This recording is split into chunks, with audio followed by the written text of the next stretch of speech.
המשימה העיקרית של בית הילדים הייתה לקחת את הילדים, לתת להם קצת עמידה יותר זקופה, להכיל אותם תרתי משמע, לנקות אותם תרתי משמע, הם היו חלקם עם קינים בראש, ואז התכשיר היחידי להסרת קינים הייתה אבקת DDT, שזה הדבר מגעיל, צריכים להבק את הילדים, הילדים התנגדו, את זה בטי ואני היינו עושות בחווה בלילה כשהילדים ישנו, כי זה לטובתם. וגם זו הייתה לי חוויה, בכל אופן, נערה די צעירה, לגשת לילד ישן, שנת ישרים, ככה, אולי אפילו סוף סוף הוא מגיע לחלומות טובים, ואני מכניסה לו את האבקה המגעילה הזו, ובבוקר הוא כועס ובוכה, וזה נכנס לו לעיניים.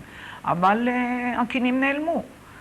ואני הצלחתי לתת להם קצת שירים מארץ ישראל, חגים.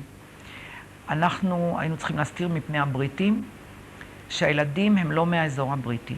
הממשלה הבריטית, שאז גם הייתה בארץ ישראל, ממשלת המנדט, הכריזה על מכסה מסוימת של רישיונות עלייה, סרטיפיקטים בחודש, מספר די מצומצם, רק לילדים, רק ליתומים ורק כאלה שמתגוררים באזור הבריטי. ולמזלנו הרע, הסוכנות עשתה סקר, באזור הבריטי כמעט ולא היו ילדים. כיוון שאני סיפרתי שרוב הילדים שניצלו בגילים קטנים, זה היו ילדים או שהוחבאו במנזרים, או שהוחבאו אצל איכרים, או שהסתובבו עם הפרטיזנים, או שברחו מגטאות. ואז הם כולם זרמו לדרום גרמניה, שזה היה האזור האמריקאי. ואז פשוט פיברקנו, הבאנו את הילדים במחסה של קייטנה וטיול, ואז הם נשארו, ואני גם חושבת שהבריטים ידעו, לפחות חלק מהקצינות שאני הייתי איתם בקשר, ידעו והעלימו עין.